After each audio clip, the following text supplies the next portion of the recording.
Donc, comme vous voyez, je suis dans un endroit un peu particulier. Je suis allée visiter une amie, donc Stéphanie, qui fait une expo au Brusque. Et en fait, j'ai trouvé tellement riche son partage avec sa peinture que je souhaitais qu'on puisse enregistrer un échange et partager un petit moment avec elle parce que c'est vraiment une source d'encouragement. Donc Stéphanie, coucou. Coucou. Et je suis tellement contente là qu'on soit toutes les deux ici.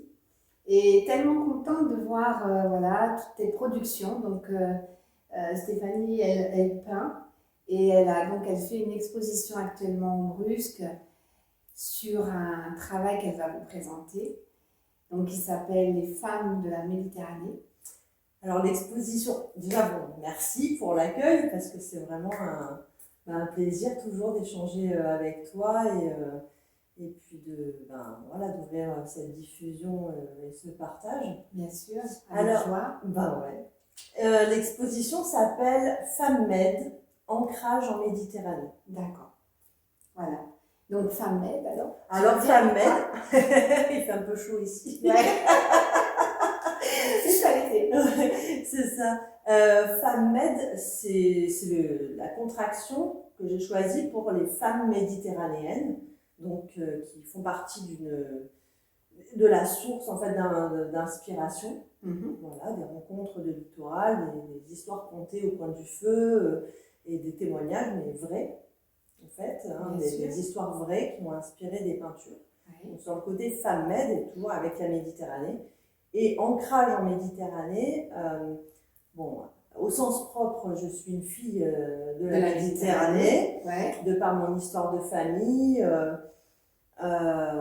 Tu es espagnole. Je suis d'origine espagnole, on vivait en Algérie, mais mon père réparait les bateaux. Donc effectivement, le monde aquatique méditerranéen et après, par les voyages que j'ai pu faire et les rencontres surtout, ont inspiré la vie autour de la Méditerranée avec les réflexions sur la vie, puisque la mer représente plein de choses. Alors la Méditerranée, très capricieuse comme mer, oui, voilà, elle peut être mer d'huile comme elle peut être mer de tempête, changeante. Alors il n'y a pas de marée en Méditerranée, ou en tout cas pas aussi flagrante qu'on peut retrouver côté océan, mais c'est une mer plurielle, comme les cultures. Et au-delà des profondeurs, des tempêtes, des épaves qu'il y a sous l'eau, eh bien, il y a la vie. Encore. Et oui, et c'est de ça qu'on voulait parler aussi, puisque Stéphanie, en fait, aujourd'hui, tu arrives dans cette saison de ta vie où du coup tu exposes, où tu as donc toute une réflexion personnelle qui t'ont amené donc dans ce que tu viens d'exposer en fait, à travailler, parce que t'es passé toi aussi par certaines tempêtes. C'est ça. Voilà. Et j'aimerais aussi qu'on puisse aborder ça parce que qui sur cette terre ne passe pas par des tempêtes? On a des saisons qui sont un peu des mers d'huile et puis il y a des saisons où c'est beaucoup plus tourmenté, où la vie est accidentée, chaotique parfois, avec des tas d'imprévus. Et c'est aussi un peu ton histoire. Et je voulais aussi qu'on puisse échanger sur cette saison de ta vie, parce que je crois que ça parle énormément de femmes, particulièrement. Bien sûr, les hommes aussi sont bougés par la vie, par les mouvements de la vie. Donc, est-ce que tu veux nous partager juste un petit brièvement? Oui, avec plaisir. Voilà, en restant sur les grandes lignes. Bien sûr. Donc, l'art a toujours fait partie de mon identité, on va dire, en tant que toute petite fille. Mon mode d'expression était le dessin, la peinture, la danse. Après, quand j'ai su écrire l'écriture, avant même l'oral, bien avant l'oral. Oui, donc tu avais une fibre artistique qui était là. C'était mon langage. Voilà. On va dire que c'était ça, voilà, ça faisait partie de moi, c'est mon identité. Ça ne m'a jamais lâchée. Bon, après, voilà, une vie scolaire, des déplacements, déménagement, on suit les parents évidemment, toujours sur les côtes méditerranéennes, mais bon voilà. Bien sûr. Voilà, un cursus autour de, pas de l'art, puisque c'était un choix différent côté familial, donc autour du commerce international, de la négociation. Bon voilà, là on est sur un côté de ma vie professionnelle qui a développé des facultés, des talents et d'autres choses, mais toujours en arrière-plan. Je continuais de dessiner, de peindre, voilà, toujours autour de l'introspection et de la nature et de la Méditerranée. Donc, tu as eu une vie professionnelle donc, très pleine Ouais. pendant peut-être 25 ans C'est ça. environ. C'est ça. Donc, une carrière, 30 ans, ouais, une carrière très speed, avec beaucoup, je sais que tu te faisais beaucoup de déplacements même à l'étranger, avec beaucoup de responsabilités. C'est ça, c'était sur 30 ans, on va dire, les 15 dernières années, puisque bon, on progresse. Hein, bien sûr, bien et sûr. puis bon, je suis toujours une personne qui n'aime pas, on va dire, m'ennuyer et qui est curieuse. Donc oui, une vie hyper intense, en déplacement, en voyage, en rencontre, professionnellement des défis que j'avais aussi choisis. Hein, bien sûr, donc, bien sûr. Ouais. Mais avec des alertes du corps, ouais. à différentes périodes d'ailleurs de la vie, ouais. des deuils, Mm. des deuils de famille, hein, des deuils de maternité, ça peut parler à certains aussi, parce que ça laisse des traces aussi dans le corps et dans l'esprit. À savoir que tu n'as pas pu avoir d'enfant. On va dire, voilà, c'est le raccourci de l'histoire. Voilà. Non, mais c'est ça. Mais c'est vrai que c'est bien d'en parler parce que je pense qu'il y a beaucoup de femmes aussi qui ont des souhaits de maternité et pour différentes raisons, mais qui n'ont pas la possibilité de le vivre. Oui, tout à fait, c'est ça. Et bon, ça fait partie des tempêtes et des combats passés. Bien sûr. Ensuite, des soucis mécaniques majeurs. Et ensuite, voilà, un arrêt buffet, comme on dit, un gros point de rupture qui m'a demandé des soins. Et puis surtout qui m'a fait plonger, je ne comprenais plus qui j'étais. Puisque une partie motrice et cognitive ont été impactées et donc des soins continuent, voilà. Et donc d'un point de vue identitaire, c'était, comme on dit, lost in translation. Hein. J'étais complètement perdue. Et voilà, après j'étais très bien entourée et raccrochée à ma foi, bien sûr.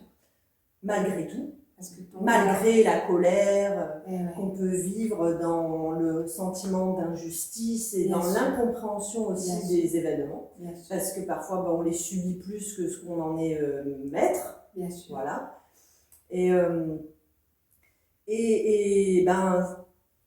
Retrouver mon identité, en étant accompagnée médicalement, avec mon conjoint, avec des tout proches aussi, je veux dire, sans l'amour, on n'est rien. C'est vrai. Donc c'est l'amour autour de moi qui m'a tenu la tête hors de l'eau. Malgré ça, voilà, il faut se mettre en action aussi, parce que avec ce qu'on peut, que ce soit un petit pas, 1 centimètre par centimètre, et mon mode d'expression à ce moment-là, alors que j'arrivais pas forcément à refaire ma signature, par exemple. Oui, donc on va quand même expliquer, c'est que tu as perdu des facultés, même des facultés d'écriture, de lecture, de concentration. Voilà. On peut le dire ou pas? Tu as fait un AVC, c'était un genre d'AVC mineur, parce que suite à un excès, le corps poussé à l'extrême, dans la fatigue, dans la... Oui, pas seulement professionnellement, je pense que les tempêtes personnelles aussi ont la vie. Mais la vie qui nous brasse. La vie et les signaux que je n'ai jamais écoutés dans le passé. Bien sûr. Je ferais mieux d'aller voir un médecin, par exemple. Mais non, parce que ma vie, elle est tellement riche, enrichissante, stimulante et tout. Bien sûr. Je prendrai le temps plus tard. Et en fait, non. Là, mon corps en a décidé autrement. Et là, on ne décide pas tout. Bien sûr. à ce Ah ben moment-là. là, c'est sûr que là, Et quand c'était c'est- ouais, un arrêt bénéfique. Ça fait 5 ans aujourd'hui. Donc d'accord. aujourd'hui, voilà, nos échanges ont permis aussi où je me sens à l'aise aussi d'en parler. Euh, Bien sûr. et parce que les soins continuent aussi, et c'est positif parce qu'il faut se mettre en action. Tout à fait. Enfin, en Ouais. tout cas, dans mon expérience, Mm. de toute façon, la progression positive est venue de la mobilité. Mm, mm, mm. Mais justement, je trouve que c'était très intéressant de pouvoir parler aussi de ces 5 ans. Et donc, on comprend que tu es passé par des moments où tu étais vraiment out, total. Oui. Voilà. Et puis, la vie a repris ses droits avec l'art. Ouais, c'est ça. En fait, c'est ça. C'est ce que j'allais dire, Voilà. effectivement. La peinture a été la seule chose que je pouvais faire ou dans laquelle je pouvais me reconnaître et réaliser quelque chose. Et en redémarrant la peinture, il y a une règle que je me suis fixée, c'est d'utiliser des couleurs qui pour moi reflètent la vie. Ah oui. C'était comme une discipline parce que je savais que on n'a pas besoin déjà de couleurs ou de voir du noir visuellement pour sombrer. Ouais, sombrer, être perdu d'un point de vue identitaire et peu importe la tempête qu'on traverse. Alors je voulais pas en ajouter, j'ai ajouté une couche, on va dire. Bien sûr. Et donc c'était ma seule règle, c'est pas de noir. Tout est discutable hein, sur l'art, sur la peinture, sur les couleurs. C'était mon choix personnel. Ma règle d'or, c'était pas de couleurs sombres et pas d'ambiance sombre. Et il m'est arrivé instinctivement d'aller dans du sombre que j'ai volontairement retravaillé et éclairé. Donc, dans l'action, en fait, ça a été une lutte instinctive, on va dire, ou peu importe le terme, intuitif, instinctif. Ouais. Et c'était de la règle première, à travers l'art, effectivement. Enfin, l'art, en tout cas, la peinture. Ouais.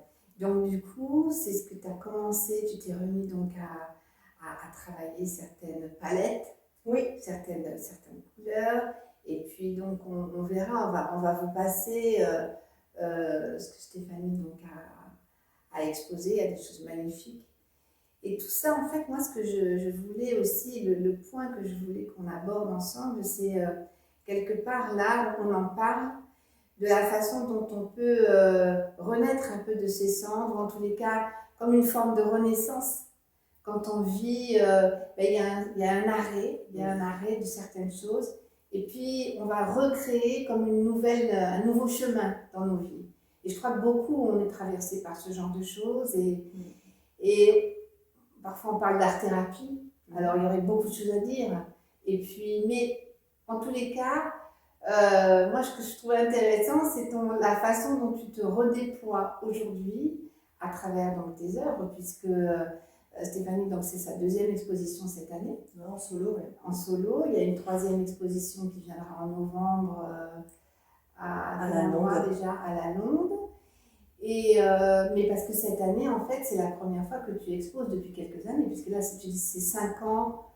5 ans d'arrêt, en fait, de transformation, et puis tu recommences à te réapproprier ta vie de plus en plus. Alors, première année en exposition solo et tout ce que ça inclut, parce que c'est pas que pendre des toiles, hein, effectivement, c'est travailler sur une thématique et puis surtout travailler sur un réseau professionnel d'art et démarcher.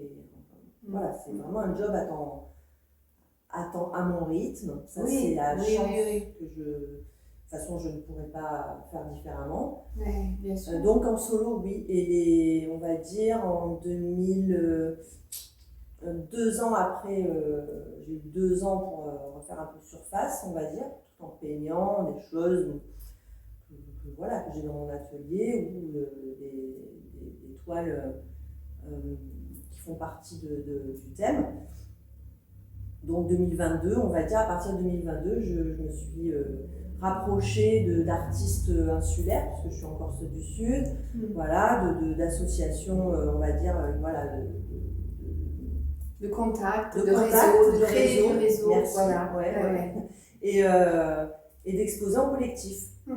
Donc ça m'a mis aussi, le pied à l'étrier, avec l'effort que ça peut demander d'exposer en extérieur, ne serait-ce que 2 jours. Pour moi, c'était les premières fois, j'avais l'impression de passer 1 an à travailler pour 2 jours. Donc ben voilà, c'est en se mettant en route, voilà, progressivement. Et cette année, donc ce sont des semaines pleines, entières, disponibles. J'ai toujours besoin de temps de repos, effectivement, entre 2 plages horaires, pour me poser. Et voilà, ça c'est toujours nécessaire. Mais c'est possible. Mais c'est ça qui est très intéressant, c'est en fait de voir justement la progression entre la période où ben voilà, t'as été comme fauché par un gros camion là, voilà. Le rien, voilà, c'est ça. Et puis du coup, ben, la vie qui reprend ses droits. Et tout à l'heure on échangeait, et en fait Dieu il est dans le mouvement, il est dans la vie. Et c'était ça qu'on avait envie aussi de vous faire passer comme message, c'est que le mouvement de la vie, il est en nous, il est au milieu de nous, et parfois il faut le saisir, et ben, un petit peu, même si c'est pas beaucoup, si c'est 20 minutes, si c'est 10 minutes. C'est ça. Et c'est comme ça qu'on se réapproprie l'essence de la vie, et qu'on arrive ensuite à renaître et à recréer quelque chose de nouveau. Ouais, et là c'est facile d'en parler avec du recul finalement, mais s'il y a 5 ans, même 4 ans, allez, même 3 ans, on m'avait dit que j'allais exposer, en parler, ne serait-ce qu'exposer, ne serait-ce qu'être en contact avec des gens que je ne connais pas. Franchement, j'aurais dit, c'était pas va prendre une glace sur le corps, ne me raconte pas des salades. C'est vraiment... Et effectivement, ce sont ces petits pas, comme je disais, centimètre par centimètre, à chaque instant. Et le coût, l'effort psychologique et physique, mais ça valait la peine. Et pourtant, il y a eu des moments où j'ai dit, ah non, je laisse tomber, j'arriverai pas. Et puis, et c'est pas toute seule, c'est vraiment entouré. Et ça vaut le coup d'écouter, même si on n'est pas d'accord, qu'on est toujours dans la colère, l'injustice et tout, ça vaut le coup d'écouter la personne à côté de vous qui vous dit, mais allez, bouge-toi, parce que c'est en bougeant que ça va avancer. Et parfois, on n'a pas envie de l'entendre, ou on ne le comprend pas, mais c'est ça. Et oui, on a besoin de se mettre des petits coups de pied derrière aussi. Ça. Des fois, c'est vrai. Alors écoutez, voilà, en tous les cas, ce qu'on voulait dire, c'était que quelles que soient les saisons qu'on passe, il y a des moments où il ne se passe pas grand-chose dans nos vies. Il y a des moments, c'est la turbulence la plus totale, et on s'accroche à tout ce qu'on peut s'accrocher, on ne sait pas ce qu'on va faire demain.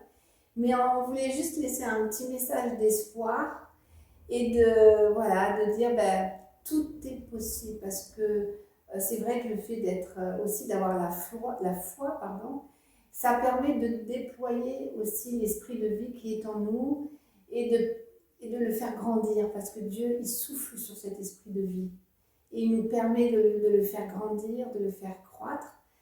Donc voilà, c'était juste un petit clin d'œil pour vous encourager. On va juste vous montrer aussi les œuvres et cette magnifique galerie. Et on vous souhaite plein de belles choses, des bonnes vibes. Et on vous dit à très vite. Bye bye!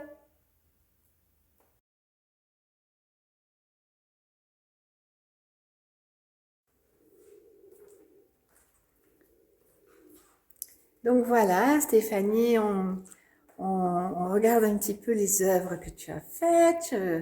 On fait un petit tour de cette merveilleuse galerie. Je ne sais pas si vous voyez, elle est vraiment très jolie.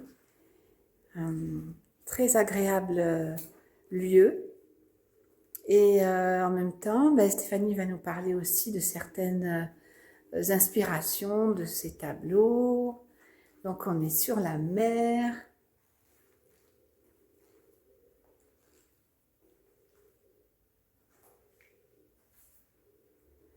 Donc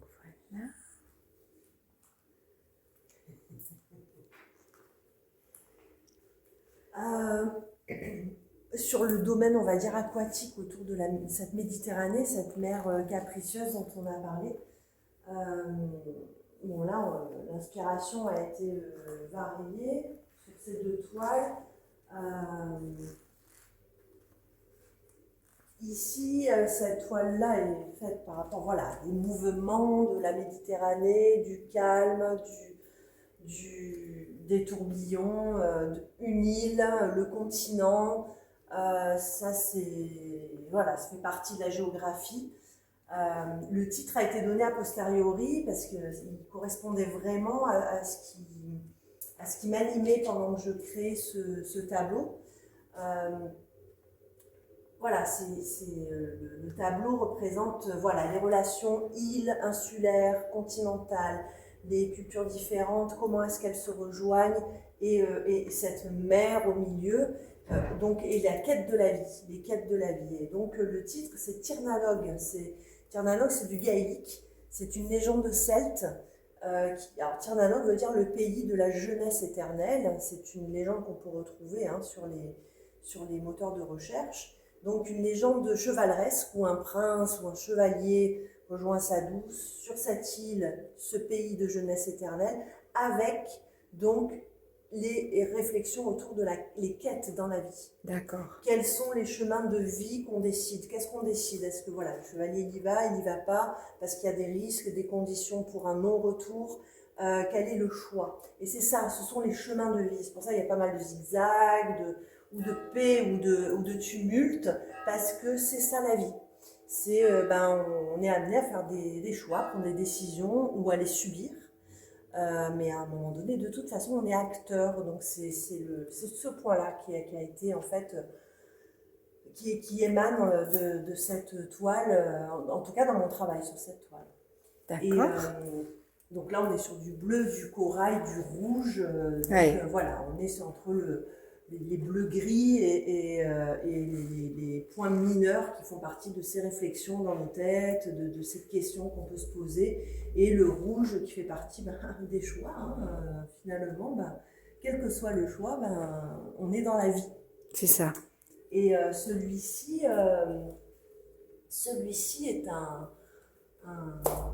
on va dire un arc-en-ciel, voilà, à l'huile, qui s'appelle Brume du destin. Et effectivement, sur le bord de mer, sur le littoral, il y a de la brume parfois, on ne voit pas très bien, on ne sait pas ce qu'il va y avoir après le virage, mais il y aura toujours, puisque la nature qui nous entoure en tout cas, comprend elle tout cet éventail de couleurs. Et ces couleurs-là sont des couleurs de vie. Donc, quel que soit le virage, derrière le virage, il va avoir des couleurs de vie, puisque c'est la nature qui nous entoure. Donc, forcément, l'arbre est vert, malheureusement, dans certains endroits, cramé. Donc, c'est une autre réflexion de ce qu'on fait de notre environnement. Mais les fleurs sont rouges, les coquelicots au printemps, la mer, toujours aussi vivante, en mouvement, jamais la même. Et c'est ça, quelle que soit la brume, quand la brume va se dissiper ou derrière la jeter, qu'est-ce que tu vas trouver? C'est la nature, et la nature, c'est la vie. Merveilleux. Merci Stéphanie. Voilà. Donc, nous sommes à l'espace Jules de Grelin. Oui. Qui est 101 rue Marius Bondil, à Sifour-le-Brusque. Ces expositions sont organisées par le Carré d'Art de Sifour, une organisation exceptionnelle, et par la mairie et par ce Carré d'Art. Que vous dire de plus? Moi, je suis là jusqu'au 10 août, dimanche 10 août, 20h. Tout est sur les réseaux, voilà, en termes de... Et je serai donc 2 semaines, du 3 novembre au 16 novembre, à la galerie Horace Vernet, à la Londe-les-Morts, dans le cœur de village. Voilà les filles, on vous dit au revoir. Vous pouvez venir voir Stéphanie donc avant le 10 août. Et pour moi, à bientôt. Je vous souhaite un excellent mois d'août. À très vite. Bye.